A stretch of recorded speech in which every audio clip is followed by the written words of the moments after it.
Welcome to When Not Yet Becomes Right Now, the podcast where we dive deep into the moments of transformation, the times when not yet shifts into right now and everything changes. I'm your host, Jen Ginty, and this podcast is all about those pivotal moments in our life journeys. You know the ones when the hesitation fades, when we take that first step, even if it feels like a leap. It's in these moments that growth and healing begins. Each episode will explore stories of resilience, moments of clarity, and the sparks that ignite real change. From personal experiences to expert insights, we'll uncover how people navigate the complex journey we call life and come out stronger on the other side. Whether you're searching for that spark in your own life or just curious about how change unfolds for others, you're in the right place.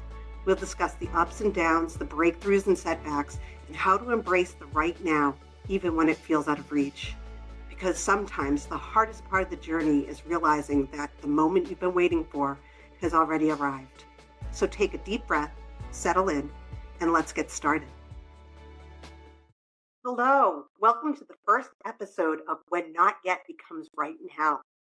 Welcome, welcome, welcome. I'm so excited. I'm Jen Ginty, and I wanted to take the first episode to talk about myself, introduce myself, and to let you know why I'm doing this podcast, what was the reason, what was the right now for me for this podcast, and tell you a little bit about my background. So I am a single mom. I have two boys. They are 20 and 18, so they've grown a lot over the years with me. And I also have two cats, Foxy and Ravens. And if you watch this video, you will see the cats all the time in my videos, because when I start talking, they love to sit in my lap or, you know, run around behind me. So if you are watching this on video, then you will most likely meet Raven and Foxy, and I hope that you'll enjoy them. So I live with complex PTSD and major depressive disorder from childhood abuse. And, throughout the years, when I first got out of the situation that I was in, my family was in, I spent a lot of time pushing off my healing journey. And it was because of fear. Fear can stop you in your path and not allow you to move forward in your journeys, right?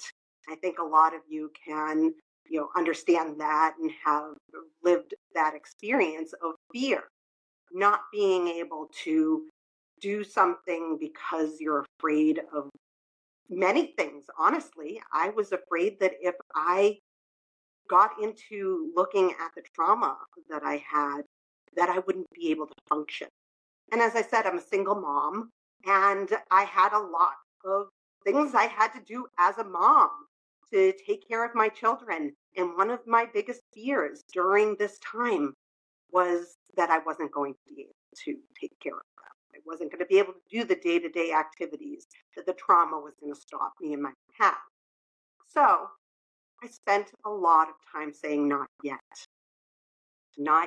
to getting into the nooks and crannies of my brain and where the trauma was sitting, where I could find the stories that come along with that trauma, right?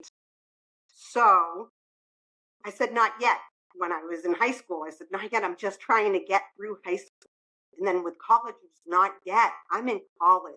And then again, it was not yet. I'm starting a career right now. I can't do that. I can't take time to look at something that is honestly quite horrible for me and have that fear that I was not going to be able to do my job. So, and then I pushed it off yet again when I became a mother. I said, not yet. I'm a mom. I need to focus on these critters, right? These two boys need me, and I can't pull myself away from them and not be there for them when they need me. So fear really stopped me in my tracks when it came to looking at my trauma. Fast forward a few years, well, probably 10 or so years later, I owned a shop in my town, and I had to close it. I had to go into bankruptcy. It just wasn't working out. So many different factors. were happening. Again, single mom, boys, and my oldest son had some issues with his emotional behaviors, that kind of thing. So a lot of things came into play, and I had to close my shop and I had to go into bankruptcy. And that for me is really scary because one of my biggest triggers is money, is the fear that I'm not going to be able to live, pay for my apartment, buy food for my kids, that kind of thing. So it really triggered something in me when I had to close the shop and go into bankruptcy. It was the moment that my brain said, right now, you have to look at this, because I was going through a brand new trauma of closing this shop, taking away an identity that I had. I was the shop owner, the boutique owner in downtown. And when I had to close the shop, I lost that identity. And I became fearful of even going downtown. It was really rough. I was afraid to even see where my shop was, so I wouldn't go downtown. I avoided it at all costs. And, relationships, I had troubles with my relationships, wasn't able to really, connect with people at that time. And it was then that my brain said to me, right now, you need to look at this. You can't move forward unless you start this journey. And I had to listen because basically my brain wasn't letting me do anything else. I couldn't focus.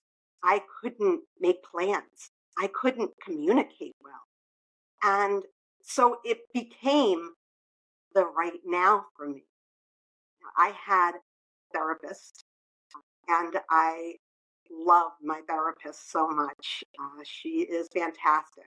I'm going to tell my age. I don't care if anybody knows. I'm a 50-year-old woman, just turned 50 last week, and I got a recommendation from a social worker about my therapist, and I found out that she was much younger than me.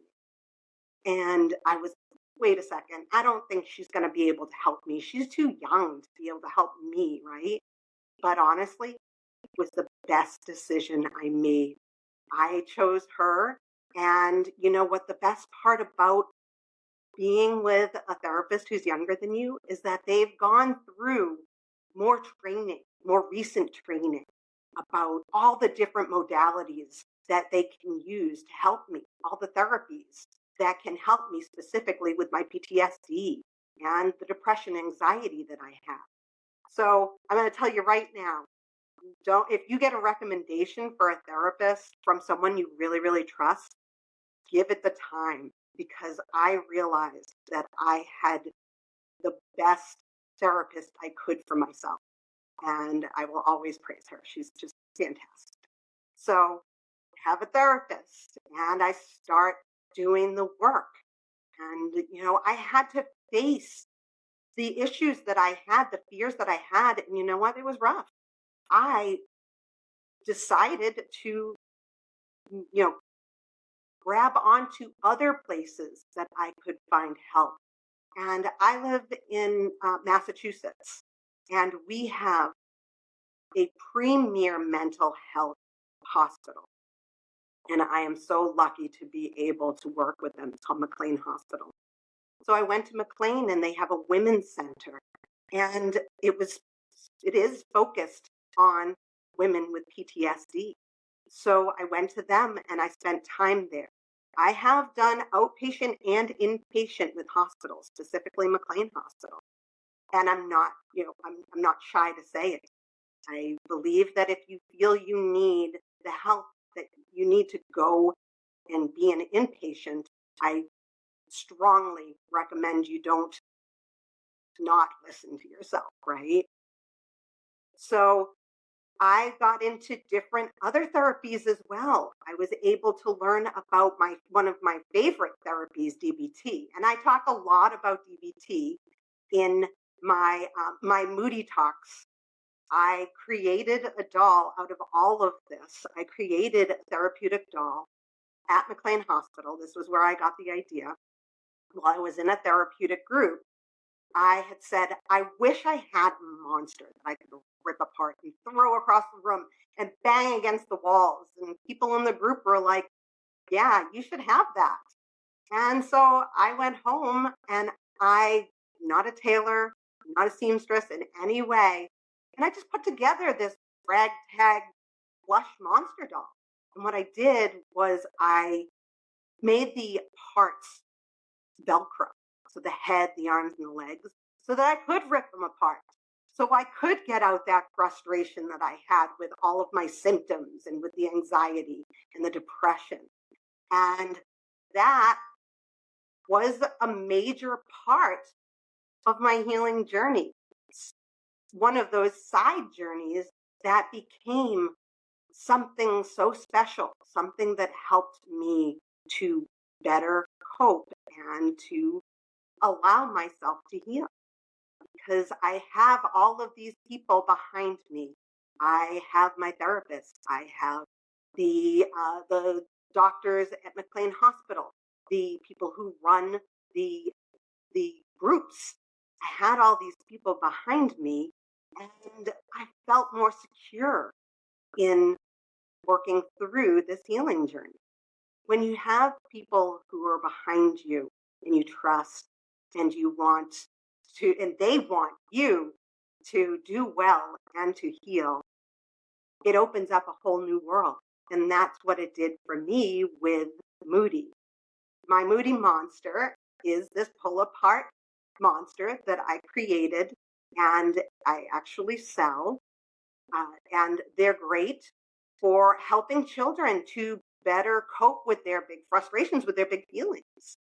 And when I created this doll, it created for me path, a path in my journey.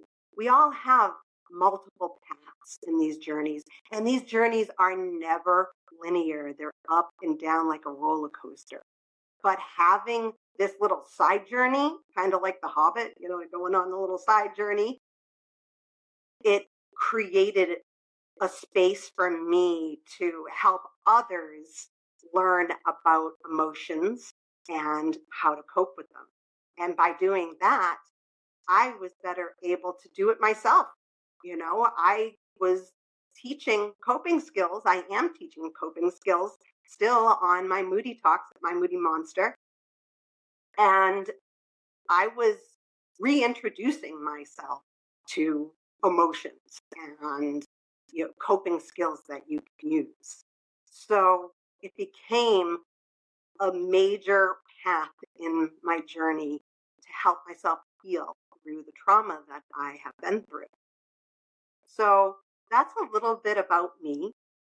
And what I want from this podcast, why I created this podcast, honestly, is because I started going on other people's podcasts to talk about emotions, healing journeys, and coping, how to better cope. So I've been going on to these podcasts and having a great time with the hosts and really getting down to the nitty gritty. And during these podcasts, I started talking about not yet becoming right now. Talked about how not yet was a major part of my life until, just maybe about 10 years ago. So I was talking about these things with them and always talking about not yet becoming right now. And I realized there are so many other people out there who have had that same journey, keeping, pushing off something that they want to do or something they don't really want to do but have to eat those healing journeys for just about anything, right? And I know there are so many journeys out there that people take in their lives. I mean, think about it. Mine is just one journey. My healing of childhood trauma is just one journey. There are so many others out there. The journey of deciding to go back to school, right? Or the journey to come out, like come out and be open about your sexuality. And there's so many other journeys that I know people are on, and I want to hear them. I want to share them. And I want people to understand that they're not alone. There are others out there who have gone the path that you may need to go on yourself. And they're open and willing to talk about it and to get down to the nitty gritty of how it happened for them. What was there right now? What was that moment that sparked the journey that they needed to be on? So that is why I created this podcast, and I'm looking forward to speaking to so many people, not just people who are talking about their healing journeys, but also professionals who have seen so many journeys and have, the expertise and the knowledge to help us who are going through it to better control the journey they're on. So I hope that you will listen in. Like I said, if you're watching this on video, you'll watch this and learn more about those moments that spark change in us. So I look forward to giving you guys more information and bringing on my guests and talking all about these journeys that others have been on and how they made it through and what they're doing now. So thank you for listening, and I will see you guys soon.